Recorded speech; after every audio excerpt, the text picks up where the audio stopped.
Chapter 29. The Compromise. Jinshi's first good sleep in days went a long way toward restoring his energy. He looked at the bed, where Maomao was curled up, caked with dust and blood. She had been so tired that she hadn't woken up even when Jinshi had picked her up and set her on the bed. It killed Jinshi to realize he had fallen asleep before her. Maomao must have been through far worse things than he had. He wished he could have gotten her tucked into bed sooner, with a nice, soft blanket around her. She hadn't been able to resist her first sleep in days, and she looked as comfortable as if she were in a pleasant bath. On Maomao's cheek, Jinshi could see a spot where it looked like she'd been struck. The rest of her was covered in scratches, and there was even a blade mark on her neck. He gathered that her blood-soaked clothes were from treating the badly injured Chu. "You look awful," he murmured. Jinshi suspected that if he asked Maomao what had happened to her since he had seen her last, she would give him only the most businesslike report. There would be no attempt to make him worry for her or sympathize with her. None of the unctuousness with which the ladies of the rear palace used to approach him. Did she do that so that she wouldn't be a burden to him?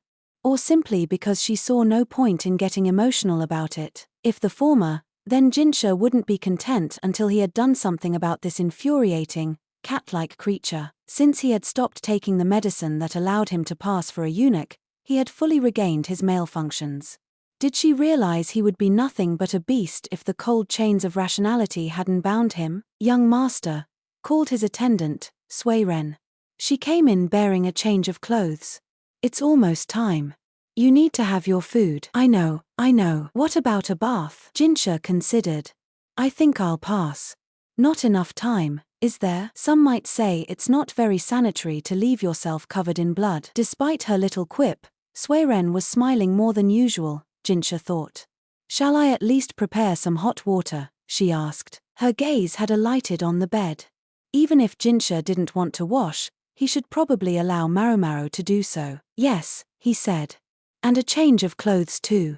His clever attendant would know exactly whose clothes he was referring to. "Certainly." Ren gave a respectful bow of her head. Jinshi stretched mightily, then went over and stood by the bed once again. He leaned close, but was careful not to disturb Maomao, who was deep in sleep. "Perhaps I might charge myself up just this much," he said, almost to himself, and then he gently brushed his lips against Maomao's cheek. Once he had changed and eaten, he headed for the great hall of the main house. Located in a separate building, he was given to understand that it was often used for banquets, but today it hosted only a minimum of people and their bodyguards. Every care was being taken that they not be overheard. Gaoshiren and Daomai accompanied Jinshi. For once, Daomai was present not as one of his ladies-in-waiting, but as his aide-de-camp. It felt slightly odd, having a husband and wife pair flanking him, but having the two of them with him was the most reassuring thing he could have hoped for at that moment. When he entered the hall, he found he was not the first to arrive. The people who were already there were seated in chairs around a table. One of them was a boorish man who looked very much like the one who had taken them all for such a ride, Gyokuoyu. He lacked Gyokuoyu's facial hair, however. He was trying to remain expressionless, but couldn't keep a slight furrow out of his brow. This was Gyokuoyu's oldest son, Shikyu. Jinshi had hardly talked with the man, but had observed him closely throughout the discussion about the inheritance.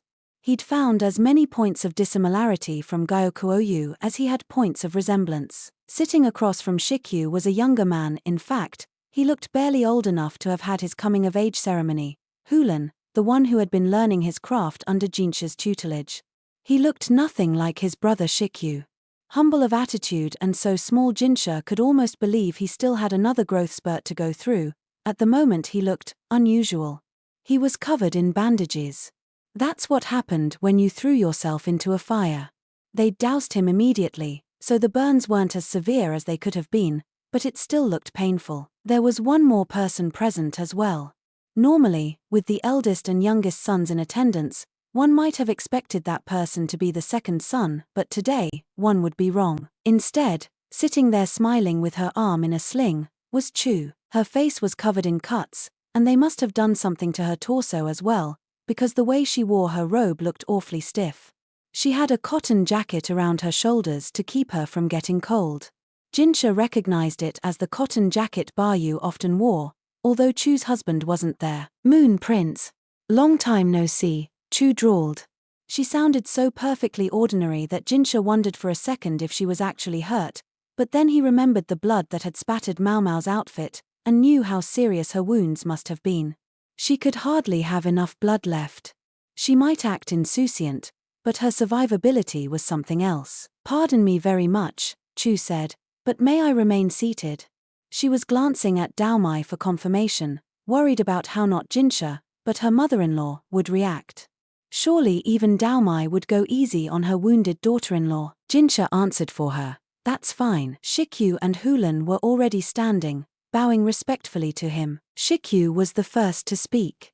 My sincere apologies, sir, for so frequently imposing on you for an audience. This was a kind of respect that had not been in evidence during the inheritance discussions. Presumably, Shikyu was after something. Meanwhile, the third son, Hulan, was smiling. Moon Prince, you seem in fine fettle. I offer you my heartfelt gratitude for your generous treatment of a criminal such as myself. It was Hulan more than anyone else who had made their lives so difficult recently. Jinshi loathed leaving him to stand there and grin, but knowing that he would smile just as broadly while he killed himself for his convictions was frightening. No one has said that what you've done has been forgotten, Jinshi replied, not allowing himself to sound less than controlled. Hulan kept right on smiling, but Shikyu's expression grew harder. Hulan, in fact, was what they were here in this room to discuss. They had gathered to bring to light what he had been thinking and what he had done. Meanwhile, Failong, who might have been expected to be there, wasn't, because there were certain things they didn't want him to know. Jinshi motioned to the others to sit down. Shikyu and Hulan waited until he was seated himself, then did so. Chu, who had been sitting all the while, had a drink in her hand, something milky white and steaming. Goat's milk, probably, or maybe a soup with goat's milk in it. She was lacking blood, it was understandable. Jinshi decided to let it be as he began the discussion. Hulan, why did you try to kill Shikyu? He's your older brother by blood. There was no need for any preamble. And Jinshi was only asking in order to hear Hulan say it. Hulan didn't blanch, he didn't even stop smiling. In my way, I did what I thought was best for the Western capital. For Isei province. And what you thought was best was to kill your own brother? Jinshi asked tersely. Shikyu was staring fixedly at Hulan.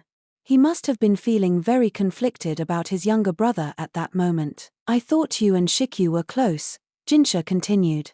It isn't as if he was a problem for you during the discussions about the inheritance, is it? You're right, my brother did say that he needed no inheritance, and to divide it as we wished. It's still true, said Shikyu. I don't need anything. You can all share out the old man's legacy however you see fit. I have no intention of governing the Western capital. I leave that to you and Failong to talk out. Most importantly of all, my name is Shikyu. I won't use the name of Gyoku ever again. Shikyu was making the kind of offer that most second and third sons would have salivated over. For the family that ruled Isei province, however, things were not so simple. And so you think Brother Failong and I should govern the land together? I'm sorry, but that's preposterous. Do you believe, brother, that all will go well for you simply because you decline to accept any inheritance and any duty? Won't it? Failong is a cool head. Smarter than me. He'll do right by this place. You can be his assistant. You might not be a perfect replacement for the old man right away, but in a few years, you'll have this place ticking along. A few years. When the next few years are going to be some of our hardest. Finally, Hulan sounded upset. The humble, retiring youth had vanished. I agree with you, our brother Failong is indeed a calm and collected person. If life had allowed him to go to the royal capital as a bureaucrat, I think he would have risen far higher in the world than you, brother Shikyu. But make him the head, make him the face, of the Western capital. What happens then? He seemed to be asking not just Shikyu, but Jinshi. We have the aftermath of the insect swarm to deal with, the worsening of public order, food shortages, and in the immediate future we will have to consider the possibility of an invasion by another country. Do you think Brother Failong has the strength to successfully navigate all that? Well, he can just ask our grandfather and uncles for help, can't he? Grandfather is old, and I sincerely doubt he'll be returning from the royal capital. As for our aunts and uncles, how far can we really rely on them? The entire reason grandfather left our father in charge here was because, whatever you may think of his ideals, he possessed the necessary strength to hold it all together. Jinshi couldn't disagree with that. If Gyokuoyu had possessed one thing, in spite of his personal beliefs, it was strength. His ability to work a crowd, almost the way a con artist would, was something Jinshi could learn from himself. True, things might be well while grandfather remains in this world. And if things were still as they were before the swarm, the others might keep their peace. With father gone, however, our aunts and uncles will not be shy in criticizing the main house. And brother Failong and I, neither of us the eldest son, will lack the influence to subdue our relatives, who have grown strong running their respective trades in this province. That's why brother Failong waited and waited for you to return, brother Shikyu. Because you were able to go fist to fist with Uncle Yoda and silence even him.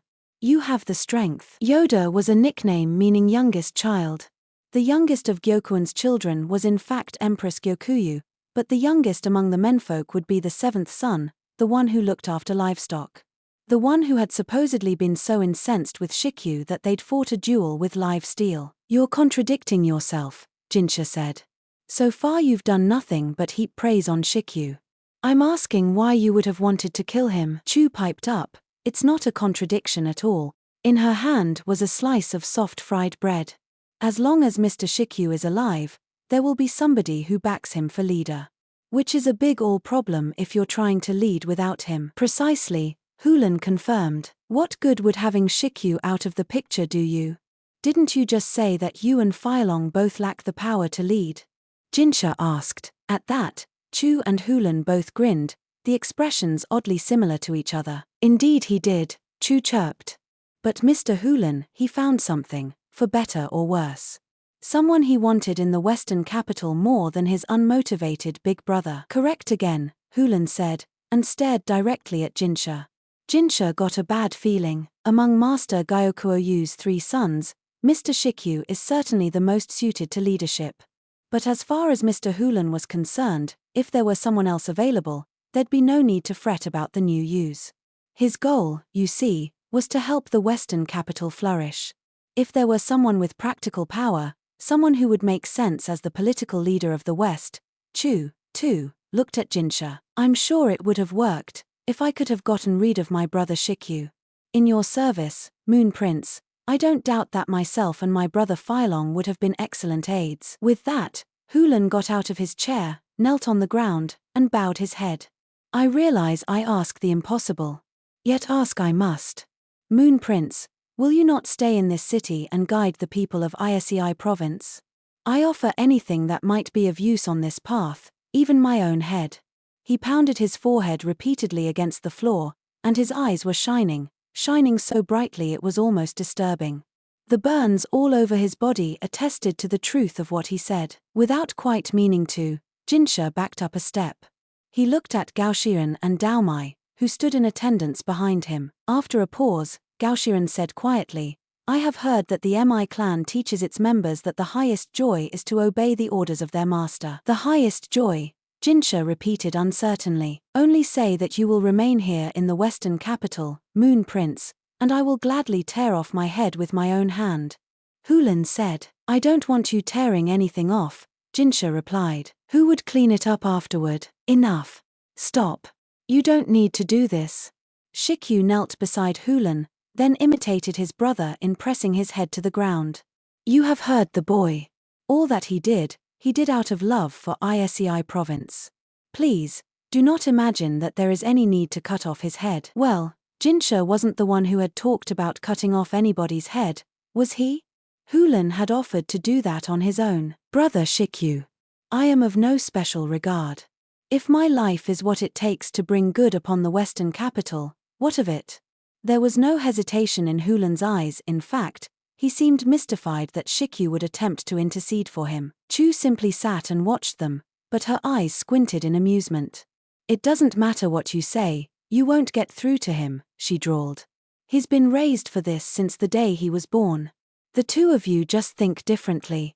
You can tell a cat not to catch rats, but will it stop cats and rats? Don't be absurd. Why would a person throw down his life for something so trivial? Shikyu demanded, glaring at Chu.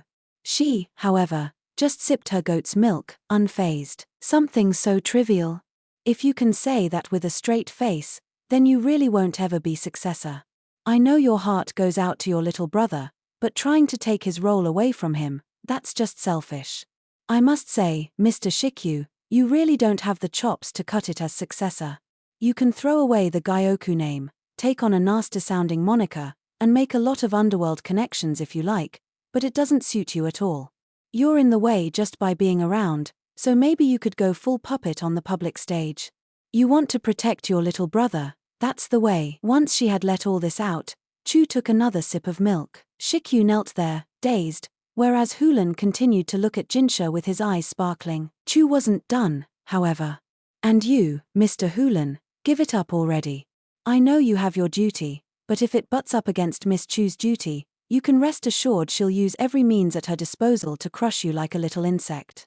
Seeing as your existence is nothing but a hindrance to the Moon Prince. An interesting remark coming from you, Lady Chu. What can you do for the Moon Prince with those injuries? They'll never heal completely. Your rank will plummet. I'll still be higher than you, Mr. Hulan. Miss Chu is quite nimble enough to do most anything she needs with her left hand. But being the kind lady she is, Miss Chu has an idea for a compromise. One that might even placate a youth like yourself. The Moon Prince might not lead the Western capital, but what if there was a face that could serve instead? Chu turned to Jinshi and grinned again. Mr. Shikyu does have talent, you know.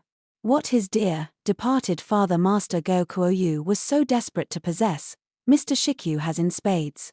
Let him be not a bird's beak, but a dragon's head. Her grin grew even wider, and she looked at Shikyu. You'll stand for the Western capital, won't you? You'll make a brilliant puppet, I'm sure of it. Jinshi stole a glance at Daomai. Perhaps she knew of her daughter-in-law's business, for she said nothing.